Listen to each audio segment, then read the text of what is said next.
Hello, നമസ്കാരമുണ്ട്. ഞാൻ doctor Abubakar Kunnummal from Wandoor. നമ്മൾ ഇന്ന് ഷെയർ ചെയ്യാൻ പോകുന്നത് മുട്ടുവേദനയ്ക്ക് ഒരു ഒറ്റമൂലി എന്നൊരു ടോപ്പിക്കിനെ കുറിച്ചാണ്. അപ്പോൾ ഒറ്റമൂലിയെക്കുറിച്ച് സംസാരിക്കുന്നതിന് മുമ്പ് നമ്മൾ മുട്ടുവേദന എന്തൊക്കെ കാരണം കൊണ്ടാണ് വരുന്നത് എന്ന് നമ്മൾ മനസ്സിലാക്കി വെക്കണം. അതിനു മുമ്പായിട്ട് കഴിഞ്ഞ പ്രാവശ്യം നമ്മൾ സംസാരിച്ചത് നടുവേദനയെക്കുറിച്ചായിരുന്നു. അപ്പോൾ അതിനെ തുടർന്ന് നമ്മുടെ പല ഡോക്ടർമാരായ സുഹൃത്തുക്കളും പല കമൻസുകളും അഭിപ്രായങ്ങളൊക്കെ നേരിട്ടും അല്ലാതെയൊക്കെ പറഞ്ഞിട്ടുണ്ടായിരുന്നു. വിശേഷിച്ചും തിരുവനന്തപുരത്ത് നിന്ന് ഡോക്ടർ സുകുമാർ വാര്യർ, തൃശ്ശൂരിൽ നിന്ന് ഡോക്ടർ മുഹമ്മദ് ഇക്ബാൽ, പെരിന്തൽമണ്ണയിൽ നിന്ന് ഡോക്ടർ കൃഷ്ണ സമൃദ്ധം, കൊണ്ടോട്ടിയിൽ നിന്ന് ഡോക്ടർ പ്രവീൺ കുമാർ, അവരുൾപ്പെടെ എല്ലാ ഡോക്ടർമാർക്കും സുഹൃത്തുക്കളൊക്കെ നന്ദി രേഖപ്പെടുത്തിക്കൊള്ളുന്നു. ഇനി നമുക്ക് നമ്മുടെ സബ്ജക്റ്റിലേക്ക് കിടക്കാം. മുട്ടുവേദന എന്തൊക്കെ കാരണങ്ങൾ കൊണ്ടാണ് വരുന്നതെന്ന്. ഇപ്പോൾ MRI സ്കാനിംഗ് ഒക്കെ നമ്മുടെ നാട്ടിൽ വ്യാപകമായതോടുകൂടി സ്കൂൾ വിദ്യാർത്ഥികൾക്ക് പോലും സുപരിചിതമായ ചില മെഡിക്കൽ സാങ്കേതിക നാമങ്ങളുണ്ട്. പ്രത്യേകിച്ചും ACL, മെനിസ്കസ്, കാർട്ടിലേജ് തുടങ്ങിയ പേരുകളൊക്കെ എല്ലാവർക്കും സുപരിചിതമാണ്. ഞാനിത് പറയാൻ കാരണം, ഞാൻ കഴിഞ്ഞ 2 മാസം മുമ്പ് വരെ ജോലി ചെയ്തിരുന്ന സർക്കാർ ആയുർവേദ ഡിസ്പെൻസറിക്ക് സമീപം ഒരു ഹൈസ്കൂളുണ്ട്. അവിടെ 9ാം ക്ലാസ് പഠിക്കുന്ന ഒരു വിദ്യാർത്ഥി ഒരു ദിവസം രാവിലെ OPയിൽ വന്നു. അപ്പം ഞാൻ എന്താ മോനെ നിൻ്റെ പ്രശ്നമെന്ന്. അവൻ പറയാണ്, എൻ്റെ ACLന് മുറിവ് പറ്റിയിട്ടുണ്ട്. അപ്പോൾ എന്താ എൻ്റെ അകത്ത് പ്രൂഫ് ഉള്ളത് ചോദിച്ചപ്പോൾ സ്കാനിങ് റിപ്പോർട്ട് കാണിച്ചിരുന്നു. അപ്പോൾ ശരിയാണ്, ഓക്കെ, അതിൽ എഴുതിയിട്ടുണ്ട്. അപ്പോൾ പറഞ്ഞു വന്നതെന്ന് വെച്ചാൽ ഈ പ്രായത്തിലുള്ളവർ, സ്കൂൾ വിദ്യാർത്ഥികളും കോളേജ് വിദ്യാർത്ഥികളും അതുപോലെ ആ പ്രായത്തിലുള്ളവരും ഇപ്പോൾ ഡോക്ടർമാരെ ഏറ്റവും കൂടുതൽ സമീപിക്കാറുള്ളത് സ്പോർട്സ് ഇഞ്ചുറി എന്ന് വിളിക്കുന്ന ഈ ACLൻ്റെ മുറിവും മെനിസ്കസിൻ്റെ മുറിവും ഒക്കെ ആയിട്ടാണ്. അപ്പോൾ ACLും മെനിസ്കസും അറിയാത്തവർക്കായി ഞാനൊരു ചിത്രം കൂടി കാണിച്ചു തരാം. ഇത് നമ്മുടെ മുട്ടിൻ്റെ ചിത്രമാണ്. ഇത് മുകളിലുള്ളത് നമ്മളെ തുടയെല്ലിൻ്റെ താഴെ അറ്റമാണ്. താഴെ ഉള്ളത് നമ്മളെ കണങ്കാലിൻ്റെ ഭാഗത്തുള്ള എല്ലുകളുടെ മുകളിലാറ്റാണ്. ഈ വെളുത്ത നിറത്തിൽ കാണുന്നതാണ് നമ്മൾ കാർട്ടിലേജ് എന്ന് വിളിക്കുന്നത്. ഈ നീല നിറത്തിൽ കാണുന്നത് നമ്മൾ മെനിസ്കസ് എന്ന് വിളിക്കും. ഈ ചരട് പോലുള്ള ഭാഗമാണ് ലിഗമെൻസ്. ഈ 2 വശങ്ങളിലുണ്ട്, മധ്യഭാഗത്തുണ്ട്. ഈ മധ്യഭാഗത്തുള്ളതിനാണ് നമ്മൾ ACL അഥവാ ആൻറ്റീരിയർ ക്രൂസിയൽ ലിഗമെൻസ് എന്ന് പറയുന്നത്. ഇപ്പോൾ ഇവയ്ക്ക് സംഭവിക്കുന്ന മുറിവുകളെയാണ് നമ്മൾ സ്പോർട്സ് ഇഞ്ചുറി എന്ന് പ്രത്യേകിച്ച് വിളിക്കുന്നത്. ഇവയ്ക്കുള്ള പ്രധാന ചികിത്സ പരിക്ക് ഗുരുതരമാണെങ്കിൽ സർജറി തന്നെയാണ്. എങ്കിൽ കൂടി ഈ മുറിവ് അത്ര സാരമുള്ളതല്ലെങ്കിൽ, അതല്ലെങ്കിൽ രക്തപ്രവാഹം നന്നായി ഉള്ള സ്ഥലത്താണ് വന്നതെങ്കിൽ നമുക്ക് വിശ്രമം കൊണ്ട് തന്നെ മാറാറുണ്ട്. ചിലത് ആയുർവേദ ചികിത്സ കൊണ്ടൊക്കെ മാറാറുണ്ട്. നമ്മളിവിടെ ചെയ്യാറുള്ളത് ലേപനം, ജാനുവസ്തി, ധാര, ബാൻഡേജ് ഇതൊക്കെയാണ് ചെയ്യാറുള്ളത്. ഇതുകൊണ്ട് സുഖമായ അനുഭവങ്ങളുണ്ട്. ഇതിൻ്റെ പ്രധാനപ്പെട്ട കാരണം എന്ന് പറയുന്നത് വീഴ്ചയാണ്. അതുപോലെ ഫുട്ബോളൊക്കെ കളിക്കുമ്പോൾ നമ്മൾ സ്ട്രോങ്ങിലൊക്കെ പന്തടിച്ച് കഴിഞ്ഞാൽ വരാറുണ്ട്. അപ്പോൾ വരാതിരിക്കാൻ വേണ്ടി ശ്രദ്ധിക്കേണ്ടത്, പ്രത്യേകിച്ച് നമ്മൾ കുട്ടികൾക്കൊക്കെ മധ്യവേനൽ അവധിക്കാലത്ത് ഫുട്ബോൾ പരിശീലിപ്പിക്കാൻ വിടാറുണ്ട്. അവർക്ക് ബോൾ വാങ്ങിക്കൊടുക്കാറുണ്ട്, ബോൾസ് വാങ്ങിക്കൊടുക്കാറുണ്ട്. അതോടൊപ്പം നമ്മൾ ഏറ്റവും ഇമ്പോർട്ടൻ്റ് ആയിട്ട് ശ്രദ്ധിക്കേണ്ട കാര്യം, മുട്ടിന് പരിക്ക് പറ്റാതിരിക്കാൻ വേണ്ടി ഉള്ള ബ്രേസുകൾ കൂടി വാങ്ങിക്കൊടുക്കണം. അങ്ങനെ നമുക്കിതിനെ ഒരു പരിധിവരെ തടഞ്ഞു നിർത്താൻ കഴിയുള്ളൂ. അല്ല, മുട്ടിന് പരിക്ക് പറ്റിക്കഴിഞ്ഞാൽ പിന്നെ ആ കുട്ടിയുടെ ഭാവി പ്രശ്നമാവും. പിന്നെ ഒരു 30 വയസ്സ് കഴിഞ്ഞാൽ നമ്മുടെ അടുത്തൊക്കെ ഏറ്റവും കൂടുതൽ ആളുകൾ വരാറുള്ളത് യൂറിക് ആസിഡ് കൊണ്ടുള്ള മുട്ടുവേദന ആയിട്ടാണ്. യൂറിക് ആസിഡ് നമുക്കൊക്കെ അറിയാം, അത് ഭക്ഷണവുമായി ബന്ധപ്പെട്ടാണ്. ചില ഭക്ഷണങ്ങൾ നമ്മൾ അമിതമായി കഴിച്ചാലും അതുപോലെ ദഹന സംബന്ധമായ തകരാറൊക്കെ ഉള്ള ആൾക്കാർക്ക് ഇത് വരാറുണ്ട്. അതിനുള്ള ചികിത്സ എന്ന് പറയുന്നത് ഭക്ഷണം നിയന്ത്രിക്കലും, കൂടുതലുണ്ടെങ്കിൽ അതിന് വേണ്ട യോജിച്ച മരുന്ന് ഉപയോഗിക്കലുമാണ്. പിന്നെ ഒരു 48 വയസ്സ് കഴിഞ്ഞാൽ കൂടുതൽ ആളുകൾ വരാറുള്ളത് എല്ല് തേയ്മാനവുമായി ബന്ധപ്പെട്ട മുട്ടുവേദന ആയിട്ടാണ്. അപ്പോൾ എല്ല് തേയ്മാനം എന്ന് പറയുന്നത്, ഇപ്പോൾ നമുക്ക് ഈ ചിത്രം കണ്ടാൽ പലർക്കും മനസ്സിലാവും. അപ്പോൾ ഇത് നമ്മളെ മുട്ടിൻ്റെ ഒരു എക്സ്റേ ആണ്.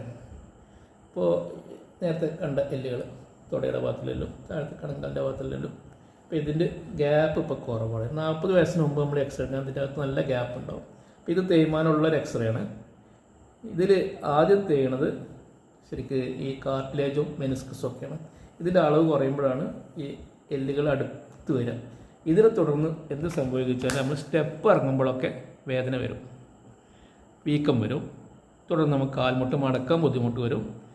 പിന്നെ ഒരു കുറച്ചുകൂടി പ്രായമാകുമ്പോൾ കാലിന് വളവ് അനുഭവപ്പെടും. അപ്പോൾ ഇത് നമ്മൾ ശ്രദ്ധിക്കേണ്ടത് എന്താ വെച്ചാൽ എല്ലാവർക്കും വരും, പക്ഷേ ചില ആൾക്കാർക്ക് നേരത്തെ വരും. നേരത്തെ വരുന്നത് ഉള്ള കാരണങ്ങൾ നമ്മളെപ്പോഴും മനസ്സിൽ ആക്കി വെക്കണം. ശരീരത്തിന് ഭാരം കൂടുതൽ ആൾക്കാർക്ക് നേരത്തെ വരും, ചില ഹോർമോൺ പ്രശ്നമുള്ളവർക്ക് നേരത്തെ വരും, വൈറ്റമിൻ ഡിയുടെ കുറവ് അനുഭവപ്പെടുന്നവർക്ക് നേരത്തെ വരും, കാൽസ്യത്തിൻ്റെ മഗ്നീഷ്യത്തിൻ്റെ അളവ് കുറവുള്ളവർക്ക് നേരത്തെ വരും, പീരിയഡ്സ് നേരത്തെ നിൽക്കുന്ന സ്ത്രീകൾക്ക് നേരത്തെ വരാറുണ്ട്, അതുപോലെ ഗർഭപാത്രം അണ്ടാശയമൊക്കെ നീക്കം ചെയ്ത സ്ത്രീകൾക്കും നേരത്തെ വരാറുണ്ട്. അപ്പോൾ ഇത്തരം കാര്യങ്ങളൊക്കെ നമ്മൾ ശ്രദ്ധിക്കണം. അതോടൊപ്പം സ്റ്റെപ്പ് ഒരുപാട് പ്രാവശ്യം കയറി ഇറങ്ങുന്ന ജോലിയുള്ള ആൾക്കാർക്കും നേരത്തെ വരാറുണ്ട്. വിശേഷിച്ചും നമ്മുടെ നാട്ടിലൊക്കെ ഒരുപാട് ബഹുനില കെട്ടിടങ്ങളൊക്കെ ഉണ്ട്. അവിടെ ആ സ്ഥാപനങ്ങളിലൊക്കെ സ്റ്റെപ്പ് ക്ലീൻ ചെയ്യാൻ വേണ്ടി ചിലപ്പോൾ സ്ത്രീകളൊക്കെ ഉണ്ടാവാറുണ്ട്. പ്രത്യേകിച്ച് 50 വയസ്സ് കഴിഞ്ഞ സ്ത്രീകളാണ് പലയിടത്തും കണ്ടിട്ടുള്ളത്. അപ്പോൾ 50 വയസ്സ് കഴിഞ്ഞ സ്ത്രീകൾ പല പ്രാവശ്യം സ്റ്റെപ്പ് കയറി ഇറങ്ങി കഴിഞ്ഞാൽ അവർക്ക് ഉറപ്പാണ് മുട്ടുവേദന കൂടുന്നുള്ള കാര്യം. അതോടൊപ്പം വിദേശത്തൊക്കെ പലപ്പോഴും നമ്മളെ നാട്ടിലെ സുഹൃത്തുക്കളൊക്കെ ഈ സ്റ്റെപ്പ് ഒരുപാട് പ്രാവശ്യം കയറിറങ്ങുന്ന പല ജോലികളും ചെയ്യാറുണ്ട്. ഉദാഹരണം ഗ്യാസ് സിലിണ്ടർ ലിഫ്റ്റ് ഉപയോഗിക്കാതെയാണ് ഏറ്റി മുകളിലോട്ട് കൊണ്ടുവരിക. അതുപോലെ വാട്ടർ ക്യാനൊക്കെ ഭാരമുള്ള പല വസ്തുക്കളും ഏറ്റിക്കൊണ്ട് സ്റ്റെപ്പ് പല കാര്യങ്ങളും സ്റ്റെപ്പ് ഉപയോഗിക്കാറില്ല, അവർക്കത് നേരത്തെ വരും. അപ്പോൾ ഇത്തരം കാര്യങ്ങൾ നമ്മളെപ്പോഴും ശ്രദ്ധിക്കണം. സ്റ്റെപ്പ് കയറിറങ്ങുമ്പോൾ നമ്മൾ ഈ നീ ക്യാപ്പോ ബാൻഡേജുകളൊക്കെ ഉപയോഗപ്പെടുത്തണം. അതുപോലെ വെയിറ്റ് കൂടാതിരിക്കാൻ ശ്രദ്ധിക്കണം. ഇത്തരം കാര്യങ്ങളൊക്കെ നമ്മളെപ്പോഴും ശ്രദ്ധിച്ചാൽ മാത്രമേ നമുക്ക് മുട്ടുവേദന, ഈ തേയ്മാനത്തിൻ്റെ മുട്ടുവേദന നമുക്ക് നിയന്ത്രിക്കാൻ കഴിയുകയുള്ളൂ. പിന്നെ വേറൊന്നും കൂടെ ഉണ്ട്. നമ്മൾ രക്തവാതം എന്ന് പറയുന്നൊരു അസുഖം കൂടെ ഉണ്ട്. രക്തവാതത്തിന് പലപ്പോഴും എല്ലുകളുമായിട്ട് അല്ലെങ്കിൽ ബന്ധം ഉണ്ടായിക്കൊള്ളുന്നില്ല. നേരത്തെ കാണിച്ച അസ്ഥികളുമായിട്ടൊന്നും ബന്ധം ഉണ്ടാവില്ല. ഈ മുട്ടിനെ ഈ സന്ധിയെ പൊതിഞ്ഞ് സൂക്ഷിക്കുന്ന ഒരു ക്യാപ്സ്യൂൾ അഥവാ ബോൾ പോലൊരു ഭാഗമുണ്ട്. അത് പേശികളും കണ്ടരകളും ലിഗമെൻസും ഒക്കെ കൂടി ചേർന്നൊരു ബോൾ, ഒരു ക്യാപ്സ്യൂൾ. അതിൻ്റെ അകത്തൊരു ദ്രാവകമുണ്ട്, സൈനോവിയൽ ഫ്ലൂയിഡ് എന്ന് പറയും. അപ്പോൾ ഈ ഫ്ലൂയിഡിനും ഈ ദ്രാവകത്തിനും ഈ മൃദു പേശികൾക്കും സംഭവിക്കുന്ന ചില നീർക്കെട്ടോ ഇൻഫ്ലമേഷനൊക്കെയാണ് ആ രക്തവാതം എന്ന് നമ്മൾ വിളിക്കുന്ന മുട്ടുവേദനയ്ക്ക് കാരണം.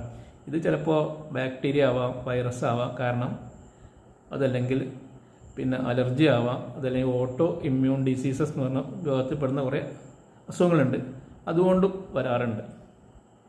അപ്പോൾ ഇതിന് നമ്മൾ കാരണം എന്താണെന്ന് മനസ്സിലാക്കിയിട്ട് വേണം ചികിത്സിക്കാൻ ഈ രക്തവാതത്തിന്. അപ്പോൾ പലവിധത്തിലുള്ള മുട്ടുവേദനകൾ നമ്മൾ മനസ്സിലാക്കി, അതിനുള്ള കാരണം വ്യത്യസ്തമാണ്, അവിടെ സംഭവിക്കുന്ന അവസ്ഥകളും വ്യത്യാസമാണ്. അതുകൊണ്ട് തന്നെ നമ്മൾ ഒരു ഒറ്റമൂലി എന്നൊരു ചോദ്യത്തിനൊരു പ്രസക്തി ശരിക്കും ഇല്ല. എന്നാലും നമുക്ക് ഒറ്റമൂലിയുടെ ഗുണം ഉള്ള പല ഔഷധ ചെടികളും നമ്മുടെ നാട്ടിലൊക്കെ സുലഭമായി കിട്ടാറുണ്ട്. അതിൽ ഏറ്റവും പ്രധാനപ്പെട്ട ഒന്നാണ് മുരിങ്ങ എന്ന് നമ്മൾ വിളിക്കുന്ന മരം. ഈ മുരിങ്ങയുടെ പ്രത്യേകത എന്ന് വെച്ചാൽ അതിലൊരുപാട് കാൽസ്യം ഉണ്ട്, മഗ്നീഷ്യം ഉണ്ട്, വേറെ ഒരു 80-ൽ പരം മൂലകങ്ങൾ അതിലുണ്ട്. അതുകൊണ്ട് നമുക്ക് ശരീരത്തിൻ്റെ എല്ലുകൾക്കും പല്ലുകൾക്കൊക്കെ ഒരുപാട് ഉപകാരപ്രദമാണ്.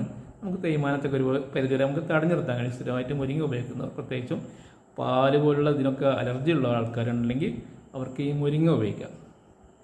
പിന്നെ മുരിങ്ങയുടെ ഇല നമുക്ക് ഭക്ഷണമായിട്ട് ഉപയോഗിക്കാം, പൂവ് ഭക്ഷണമായിട്ട് ഉപയോഗിക്കാം, കായ ഭക്ഷണമായിട്ട് ഉപയോഗിക്കാം, അതിനെ മൂക്കാത്ത വിത്തുകൾ നമുക്ക് ഭക്ഷണമായിട്ട് ഉപയോഗിക്കാം. പിന്നെ മരുന്നായിട്ട് ഉപയോഗിക്കാം. കാരണം ഇത് ഇല അരച്ച് പുരട്ടിയ വീക്കം കുറയും, വേദന കുറയും. പിന്നെ ഇലയേക്കാൾ ഉപകാരപ്രദമായിട്ടുള്ളത് മരത്തിൻ്റെ തൊലിയാണ്. അത് അരച്ച് തേച്ച് കഴിഞ്ഞാൽ കൂടുതൽ പെട്ടെന്ന് വീക്കം കുറയാറുണ്ട്. പിന്നെ നമുക്ക് കിഴി വെക്കാൻ ഉപയോഗിക്കാം. ആയുർവേദത്തിൽ അഷ്ടപത്ര കിഴി എന്നൊരു കിഴിയുണ്ട്, പത്രപോടന സേതെന്ന് പറയും. അപ്പോൾ ഈ നമ്മുടെ അത് 8 വിധത്തിലുള്ള ഇലകളാണ് അതിന് ഉപയോഗിക്കാറുള്ളത്. പക്ഷെ നാട്ടിൻപുറത്തൊക്കെ എല്ലാ ഇലകളും കിട്ടും. പക്ഷേ ടൗണിൽ ജീവിക്കുന്നവർക്കും അതുപോലെ വിദേശത്ത് ഗൾഫ് രാജ്യങ്ങളിലൊക്കെ ജീവിക്കുന്നവർക്കും എല്ലാ ഇലകളും കിട്ടാൻ ബുദ്ധിമുട്ടാണ്. പ്രത്യേകിച്ച് നമ്മൾ ഗൾഫിലൊക്കെ നമുക്ക് ഇപ്പോൾ ഒരുപാട് ആയുർവേദ ആശുപത്രികളുണ്ട്, ആയുർവേദ ഡോക്ടർമാരുണ്ട്, ആയുർവേദത്തെ ഇഷ്ടപ്പെടുന്ന ഒരുപാട് ആൾക്കാരുണ്ട്. അപ്പോൾ അവിടെയൊക്കെ നമുക്ക് ഈ മുരിങ്ങയുടെ ഇല, പിന്നെ മുരിങ്ങ എന്ന് പറഞ്ഞാൽ ഗൾഫിലും നന്നായി വളരുന്ന മരമാണ്. അപ്പോൾ മുരിങ്ങയുടെ ഇല പ്രധാന ചേരുവയായി ഉപയോഗിച്ചുകൊണ്ടാണ് നമുക്ക് ഇലക്കിഴി വെക്കാം. അതോടുകൂടി അത് ഉപയോഗിച്ച് നമ്മൾ കിഴി വെച്ച് കഴിഞ്ഞാൽ നമ്മുടെ സ്റ്റിഫ്നെസ്സൊക്കെ മാറിക്കിട്ടും, മുട്ടുവേദനയും ഒക്കെ കുറേ കുറഞ്ഞു കിട്ടും. അപ്പോൾ മുരിങ്ങ ഒരുപാട് ഉപകാരപ്രദമായ ഒരു വൃക്ഷമാണ്, ഒറ്റമൂലിയുടെ ഫലം ചെയ്യും. അപ്പോൾ ഇത്രയൊക്കെയാണ് ഈ കാര്യത്തിൽ നമുക്ക് പറയാനുള്ളത്. എല്ലാവർക്കും നന്ദി. എന്തെങ്കിലും അഭിപ്രായം ഉണ്ടെങ്കിൽ നിങ്ങൾക്ക് കമൻസിലൂടെ പറയാവുന്നതാണ്. നമസ്കാരം.